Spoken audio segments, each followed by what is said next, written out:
saluda. Señor hacker, quiero saber si el ciberseguro solo cubre robots guapos como yo u otras tecnologías. Si cubre, el seguro cubre robots. Señor hacker, quiero saber si el ciberseguro solo cubre robots guapos como yo u otras tecnologías. Si eres un buen robot, sí, si no, no. No es suficiente ser guapo.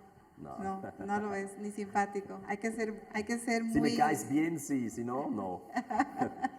Muy bien.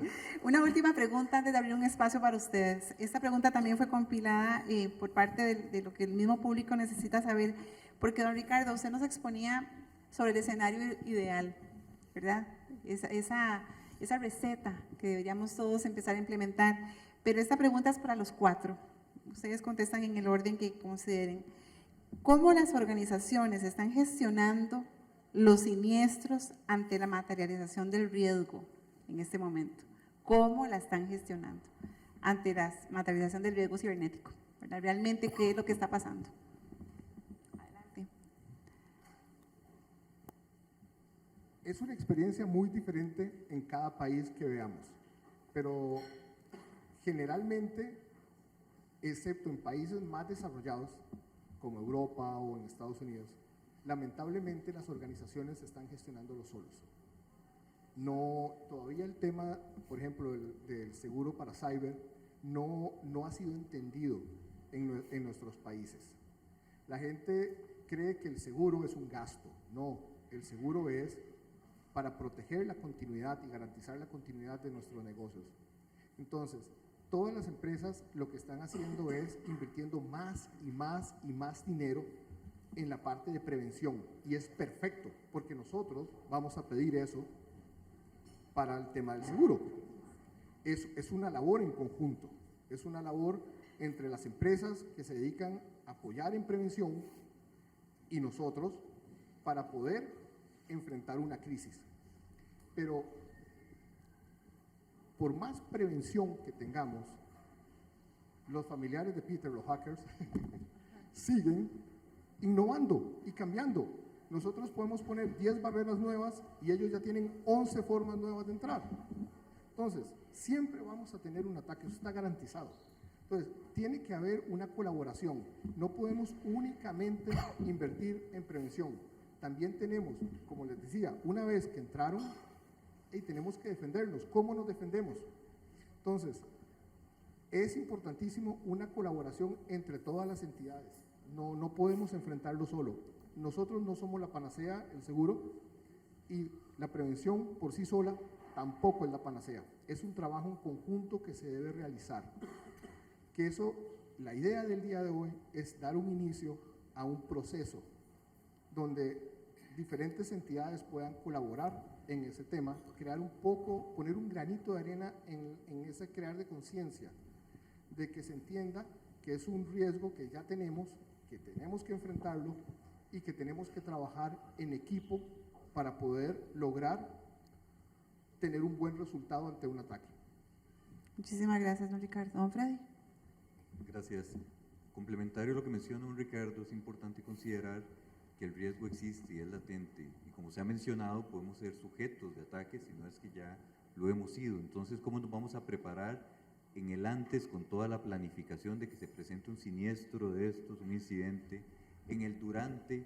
Porque no es lo mismo hacerlo con cabeza fría, toda la planificación, los diferentes elementos que podemos considerar, que cuando ya estamos enfrentando una situación real de un ciberataque, donde tenemos la presión gerencial, la presión de nuestros clientes, de los medios de comunicación, y que debemos de responder en un muy corto plazo, por lo cual es importante hacer todas esas preparaciones y las ejercitaciones para estar listos. Asimismo, contactar a las autoridades. Se han girado ya directrices a nivel nacional de cómo poder responder, cuáles son los pasos mínimos de actuación que debemos de seguir. Y posterior a un incidente, ¿cómo nos recuperamos? ¿Cómo vamos nuevamente a restablecer las operaciones del negocio?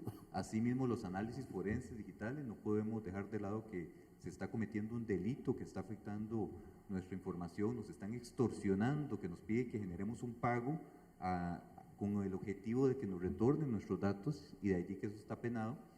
por lo cual se tienen que hacer las diligencias de poder preservar esa evidencia forense que es necesaria para ir ante las autoridades. Y también allí es donde suman las coberturas de este tipo de seguros como elementos de acción, como herramientas, como líneas de defensa, para poder disponer de personal experto.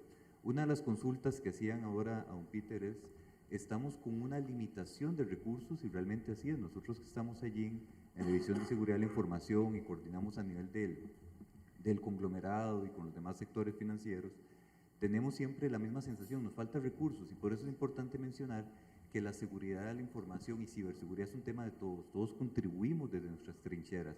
El no darle clic a ese correo, el poder consultar, el tener cultura, conciencia de que no solamente nos va a impactar en un tema laboral, sino también en un tema personal en nuestros hogares.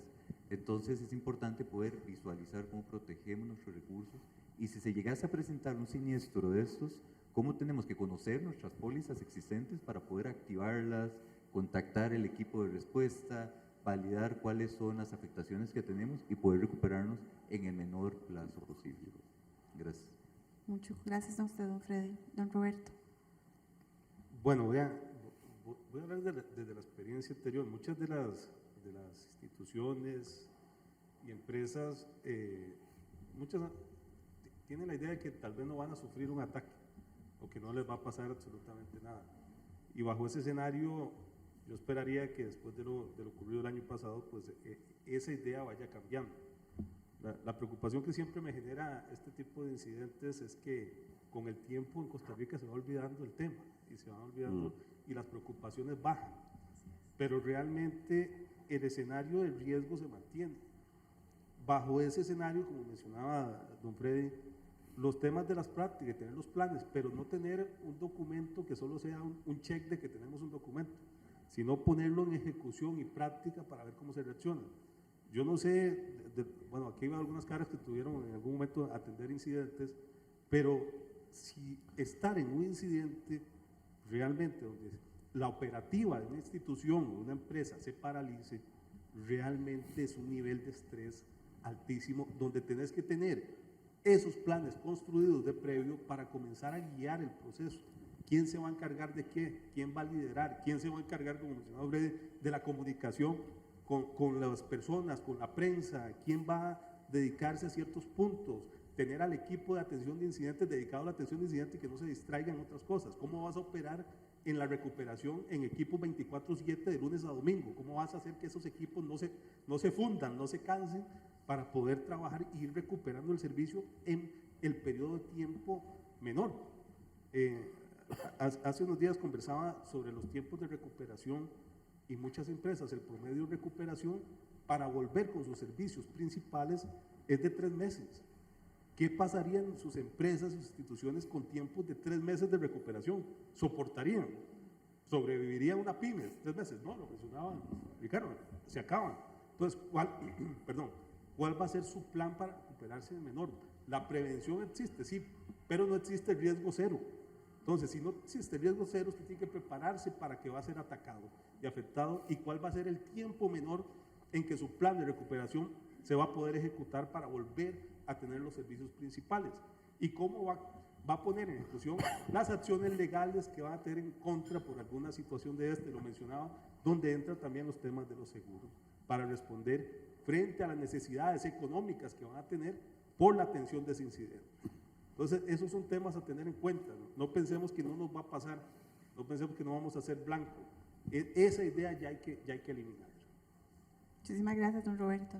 Don Peter, ¿quiere agregar sobre cómo están gestionando actualmente las empresas justamente el siniestro? Bueno, básicamente los tres han dicho la mayoría de los puntos, ¿no? Obviamente tenemos que hacer una diferencia entre aspectos pre-incidente, pre-ataque y post-incident, post-ataque, ¿no? Yo creo que el punto clave número 1 es que toda la gente llegue al conocimiento, estamos que estar preparados del punto, vamos a ver un ataque. Si no hemos visto el ataque, va a pasar.